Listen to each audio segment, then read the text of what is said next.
Throughout this week, Holy Week, we will encounter 6 people who had a front row seat in this incredible real-life drama that was the last week of Jesus' life. Sometimes this story feels only like a story to those of us who've heard it so many times, but it was real. It was painful and rich and life-giving for generations and generations of Christians after it, but how much more so for those who lived then and loved this man named Jesus.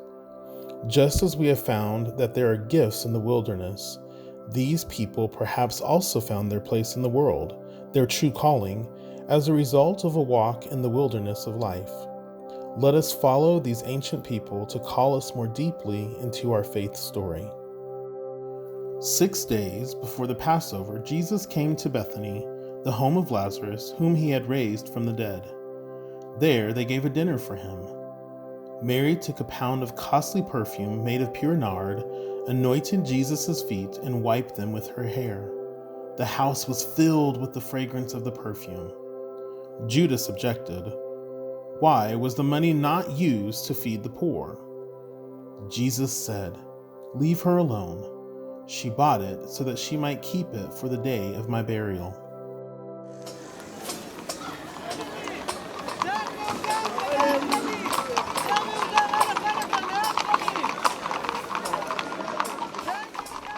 I was in the middle of the marketplace that day, and it just hit me like an overwhelming wave of feeling.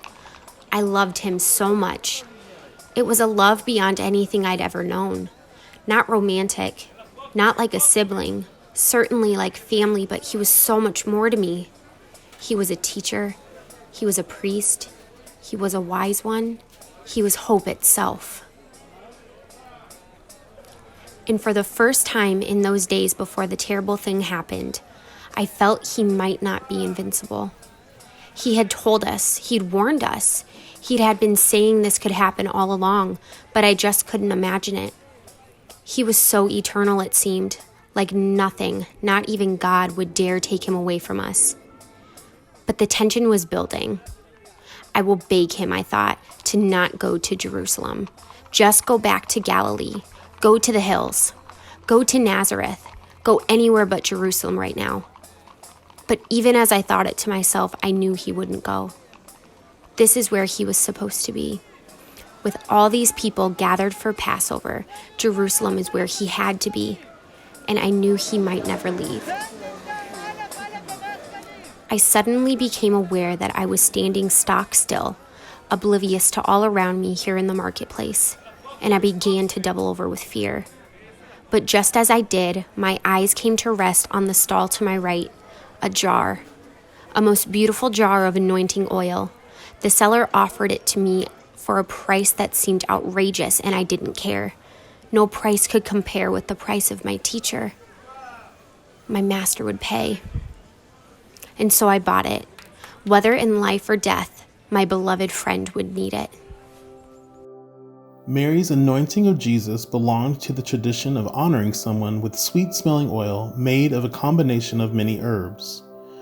This was used at the consecration of kings and also as anointing for burial. In this one act, Mary offers signs of love and honor.